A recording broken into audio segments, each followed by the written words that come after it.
Hi, and welcome to another episode of Finding My Niche, the making of Why Wait. I'm your host, Karen Stefano, and with me in the studio today is Barbara Moonsammy. Barbara is an actress from New Jersey, married with 2 children. She has worked on many independent short, student, and a pilot, such as Under the Bridge and Inner City Rats, which can be seen on Amazon Prime. She's taken classes at ATC Studios in Clifton, New Jersey, and been coached by many acting coaches, including one well-known coach, Anthony Montes. Barbara is also a professional photographer, and you can follow her and see her work on Instagram. Hi, Barbara. How are you? Welcome to the podcast. How are you doing? I'm doing really well, and thank you so much for having me, Karen. You are welcome. So we are talking about the making of Why Wait. But before we get into that, we are still in a pandemic. How has it been for you?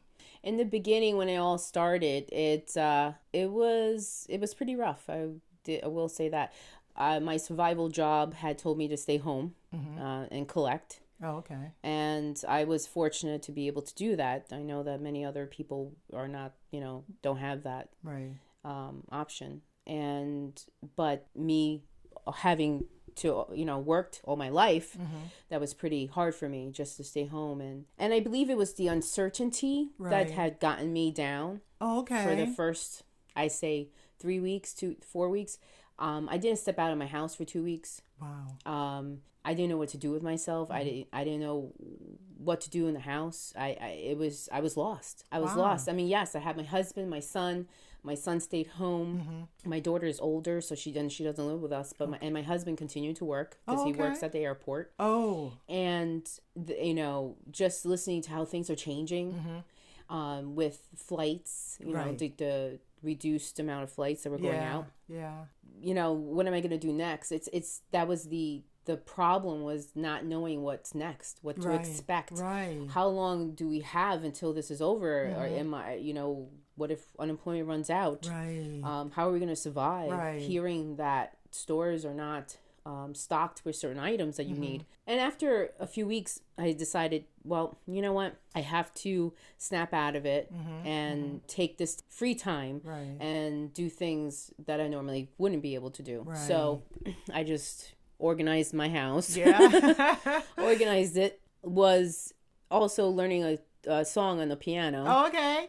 You know what? A lot of people people are doing what they've always wanted to do but never had time to do or never had the drive to do. But this pandemic has forced a bunch of us to sit down and go, wait, I've always wanted to learn to play the piano. I've always wanted to learn photography. I tried photography for a hot minute. It did not work. I tried to take headshots for myself. I didn't think it was that great. I mean, I really didn't, because I was like, well, I've got my camera. Why can't I just take my own headshots? Right. But no. Yeah. But were you able to see friends during this time, or were you just staying in your house with your husband and child? I only went out to go to the supermarket once a week. And in the 3 months I've been home, I did not drive. Really? I stopped driving. I had no desire to drive anymore.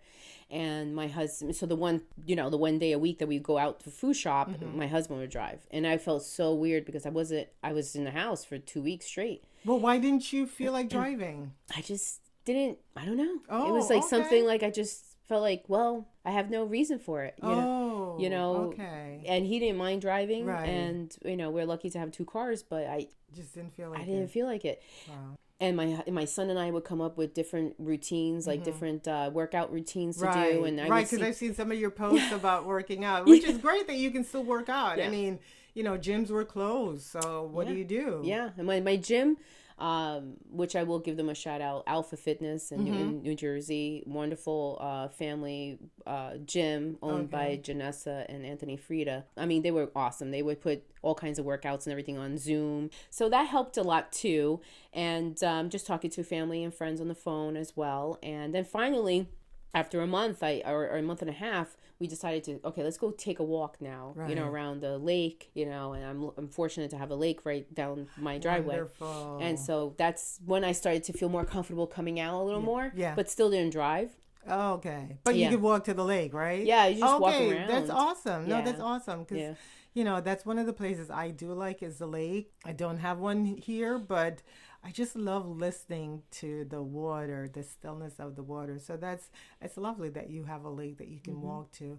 All right, so we're going to switch gears and talk about the making of Why Wait. And how did you come to be involved with this project? Well, I was auditioning for a play called The Lake, written and directed by Sonia Carici, and Karen Stefano was a casting director. And it was so funny because that weekend was my birthday. And when we were there auditioning, other people were coming in saying it was their birthday too. I remember that. 4 other women, I think. Yes. It was crazy. And I was like, okay. So I auditioned for one role. I think it was my first one was the woman. And then you had asked me to read for the mom, and I did that.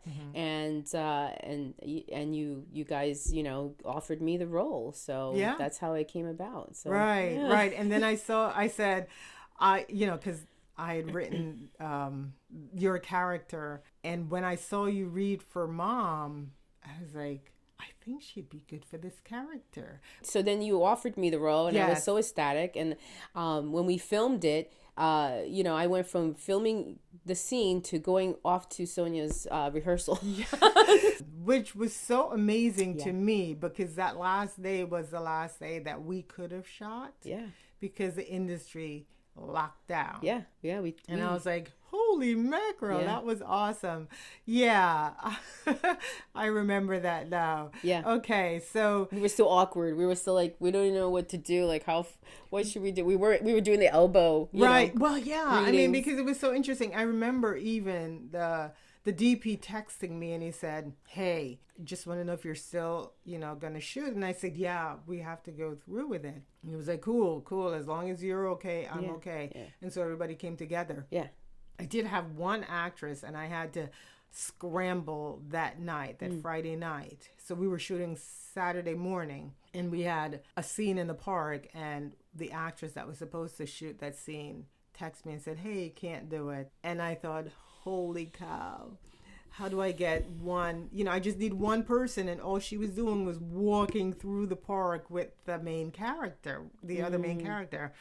And I remember that the DP had a girlfriend who he said she wouldn't mind doing it. And I thought, thank you, God. It worked out. It worked out. That's awesome. What else I could have done? But Oh, right. Okay, so then what was it like working for me? Oh, it was great. You were so organized, and we only worked with each other for a very short time, right? Unfortunately, right. And the crew you had were on point, and they were just so professional. You picked the right people. Oh yeah, no, actually, it's funny because I've known those guys for actually I knew the sound guy because we go to the same church, and I've known him for about 15 years. Oh wow. So but we didn't really, how you know someone just by seeing them every day or every Sunday, or you knew about them. Like I knew of him a little bit about him, but not knowing what he did. And I knew he was a sound guy for Christ Church. Oh. He was a technical director. That was his job. And I remember approaching him and saying, hey, I need a guy to do, because I didn't know what the term was. I was like, I need someone to match the sound to the dialogue. And he said, that's what I do. And I go, oh, okay. And I said, well, I also need this and this. And he goes, actually, I have my own crew. Do you want them? And I was like, yes, I do. So so that's how it came about. And so he brought in Christian. And like you said, they knew their stuff. Yeah. And for you, I admire that you're not only the writer and the producer and the coordinator, but you're also the actor. Right.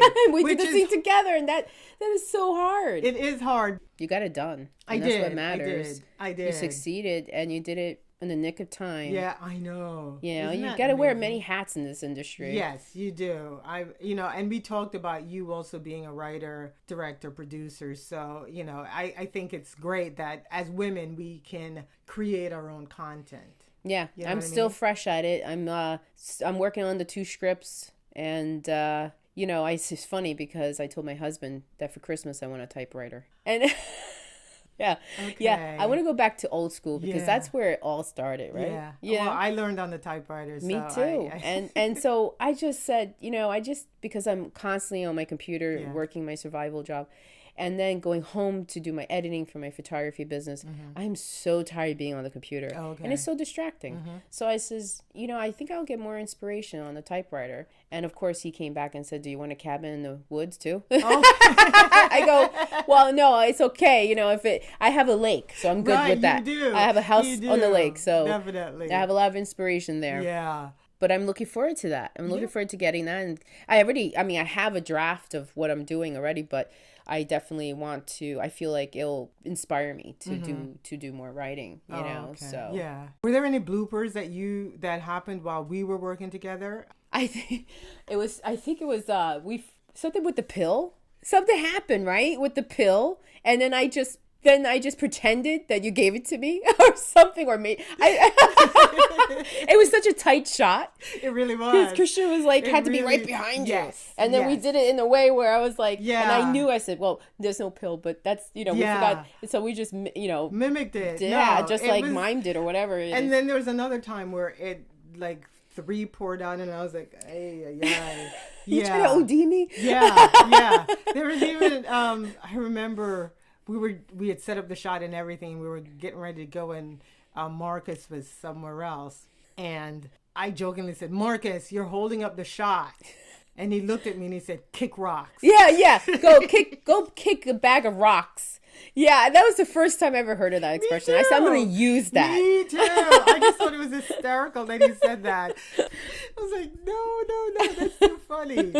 Wow. Yeah, no. All right. So are there any projects that you're working on? Anything coming up? Yes, actually, I just finished a project. I spent the last 3 days in Weisport, PA, and I think I'm saying this, Lehighton, PA. Oh, yeah, I know where that is. Yeah, so we shot there for 3 days. Oh my gosh, it was great. Was it? Yeah, it's called Dog Food. Mm-hmm.